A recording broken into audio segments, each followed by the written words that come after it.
TikTok is banned. So the Supreme Court just came out today and they ruled about an hour ago that the law banning TikTok in the United States is constitutional. It is not a violation of the First Amendment of the parent company ByteDance.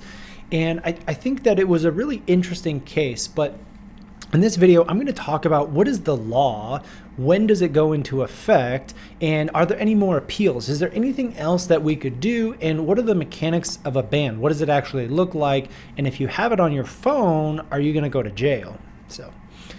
All right, well, let's just recap a little bit. This was a law that was passed back in Biden's administration, but even Trump in his initial term was complaining about TikTok, about the Chinese surveillance of data, and a lot of just general national security concerns. So Congress, the House and the Senate passed a law banning foreign ownership of this app.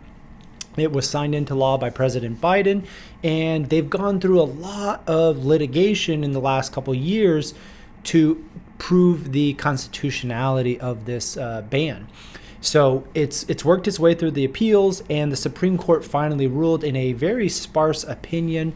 Let's see if we can pull that up. All right, so let's look at this opinion. TikTok Inc. versus Merrick Garland, Attorney General.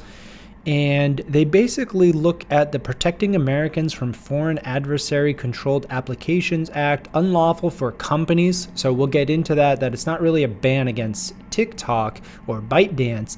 It's really about the teeth of who is allowing access, because you've got to be able to enforce this rule against some U.S. companies or U.S. people. So talk a little bit about TikTok, what it is as an app. I'm sure that was fun for these 70-year-old justices to learn what TikTok is. But again, they go into some of the national security, that the algorithms are unknown, talk about the First Amendment, because that's primarily their argument, is just that it's a First Amendment right. But in terms of Supreme Court opinions, this is pretty short. They all were unanimous. There is no dissent in this one. And they all just say that we conclude the challenge provisions do not violate your First Amendment's rights. And so the appeals court is upheld. Now, this is slated to now take effect on January 19th, one day before Trump's inauguration. Biden has even come out and said that they're not going to enforce, which is just kind of weird to me. Why did you sign the law that now you say you're not going to enforce? And I get it. He just wants to punt to the next president. But if this was something that you really cared about, why wouldn't you now enforce it if you have the opportunity to actually protect American interests? But that aside, Biden has said he's not going to do anything. And let's talk about the penalties, because are you going to get in trouble? If I have TikTok, I do have TikTok on my phone. Am I going to get in trouble for accessing it? And the short answer is no.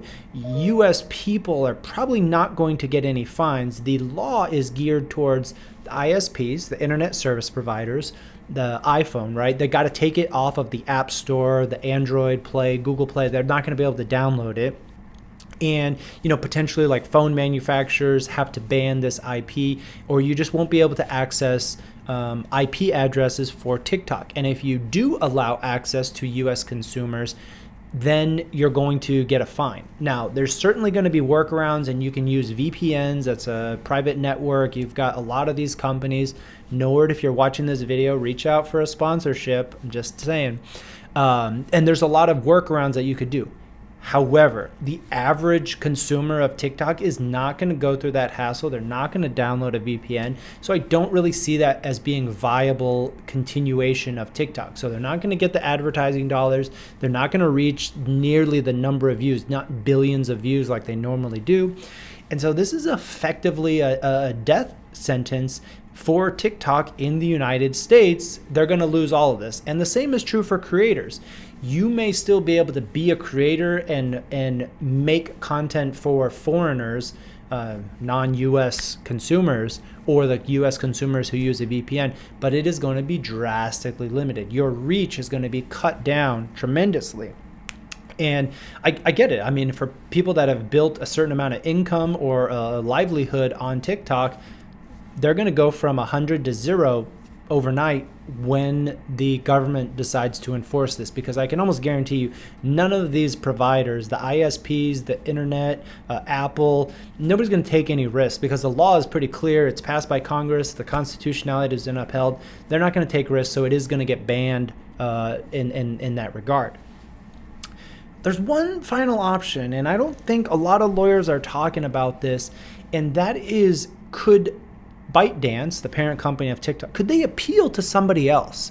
Just because the U.S. Supreme Court says something, is there somebody else? And the answer is yes. There is actually the International Court of Justice where people are tried for war crimes, and that's where you sue other countries for doing things. And I think it's really a fun exercise that says, could ByteDance appeal this Supreme Court decision to the International Court of Justice? And they could go through this little tribunal in Europe. And yeah, for sure, this court could say that this is a unconstitutional, it's a violation of human rights of ByteDance to be able to operate. And they could issue a judgment telling the United States to allow TikTok to operate. But the power of that court, you and what army? This is the EU, right? They've been on a solid decline. We just got back from Paris, and the EU is at parity with the dollar, 1.02, really weak euro. And so the European Union, they don't have any power. They're gonna issue this judgment and wag their finger, and the United States is gonna give one big middle finger back to the EU. Because they've got no power. What's their remedy? They could try to sanction U.S. companies from operating in Europe as kind of this solidarity ban. But how quickly would the constituents rebel if you blocked Apple, you blocked Google, you block IBM, you block Microsoft, you block all these companies from doing business? And the European citizens don't really care about the ability of TikTok to operate in the U.S. And so it's just kind of laughable that they could appeal to this international court, and they could issue a judgment telling the United States to allow TikTok, and the United States would just give them the big middle finger. So there is kind of some precedent. In 1984, they tried to do this with a case against Nicaragua, and the U.S. just withdrew and said, we're not subject to your decisions. We don't care what you think. So that is the lawyer reacts for the TikTok ban. Who knows what's going to happen with Trump? He said that he's trying to save it. Maybe Mr. Beast will buy it. But smash that like button or drop a comment if you have any more legal questions on the TikTok ban.